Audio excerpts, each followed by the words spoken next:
Je m'interroge ce jour sur la question des multiples reports de l'interdiction de l'exportation du bois en grumes dans ce pays.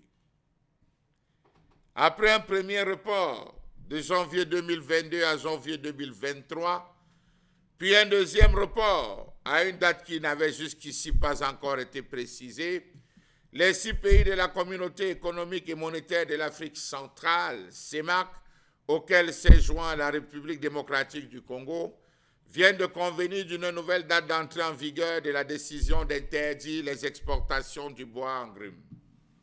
Qu'est-ce qui coince dans cette affaire d'exportation de grumes? On est à un énième renvoi, un énième report. Selon la décision du Conseil des ministres de cette communauté prise le 23 février 2024 à Bangui, en République centrafricaine, la mise en œuvre de cette mesure visant à encourager la deuxième transformation locale du bois doit être applicable dans tous les États de la CEMAC, Cameroun, Tchad, RCA et Guinée équatoriale, puisque le Congo et le Gabon appliquent déjà cette interdiction. Et en République démocratique du Congo à compter du 1er janvier 2028. Était-ce possible lorsqu'on sait que la libre circulation des biens et des personnes reste encore une épine difficile à enlever? C'est une bataille, ne serait-ce que sur la question de la libre circulation des biens et des personnes. Ça reste une problématique difficile à lever. Le Cameroun en est d'ailleurs le champion dans cette affaire où on est en train d'analyser, en train de faire des études, en train de voir est-ce que ce n'est pas tous les bandits, entre guillemets, les fémènes, entre guillemets, tout ce qui sera faux, qui pourra abriter autant de questions qui suscitent encore, on va le dire, des interrogations. Est-ce qu'on ne pourra pas passer par cette libre circulation des biens et des personnes pour enclencher des mouvements ou des coups d'État?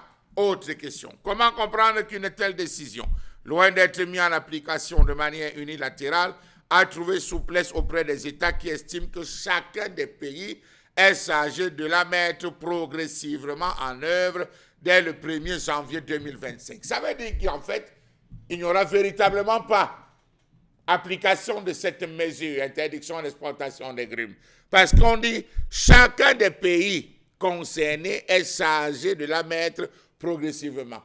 L'un peut dire, d'accord, chez moi entre en vigueur le 1er décembre 2025.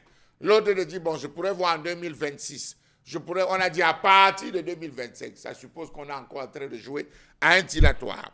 À compter donc du 1er janvier 2025, les États membres de la CEMAC et la République démocratique du Congo prendront chacun, ce qui le concerne, les dispositions utiles pour l'interdiction de manière progressive des exportations de bois tropicaux sous forme de grumes.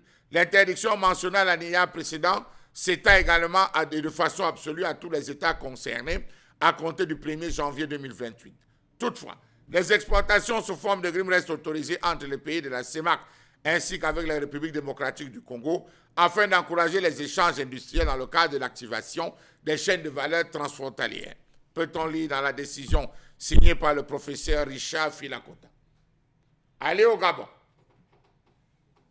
Au Gabon, tout marche merveilleusement bien. Rien ne peut sortir si cela n'a plus le temps d'être travaillé. On ne sort plus le bois comme on sortait, coupé en forêt et jeté. Ça prend le temps parce que ça a besoin de faire tourner l'économie. Comment comprendre la forte puissance des grands lobbying des exploitants forestiers qui, depuis des années, réussissent à faire baisser la garde au pays de la CEMAC contre de fortes sommes, dit-on là-bas, de manière officieuse. Comment comprendre les hésitations des 4 autres pays de la CEMAC, à savoir le Cameroun qui jusqu'à présent ne s'est pas explicitement prononcé comme à son habitude, une attitude de neutralité, le Tchad, la RCA et la Guinée équatoriale a implémenté cette mesure d'interdiction déjà mise en œuvre par le Gabon et le Congo. Pourquoi cette grosse peur à propos des pertes et des recettes fiscales que devra engendrer cette décision? On se retrouve à vouloir décider, à vouloir penser, à vouloir organiser ce qu'on trouve bien, mais seulement au Cameroun, il faut toujours créer. Dans tous les cas, on dit que le Cameroun est le seul pays où lorsqu'on te pose une question, tu ne réponds pas à une question. Vous avez une question à poser? Qui vous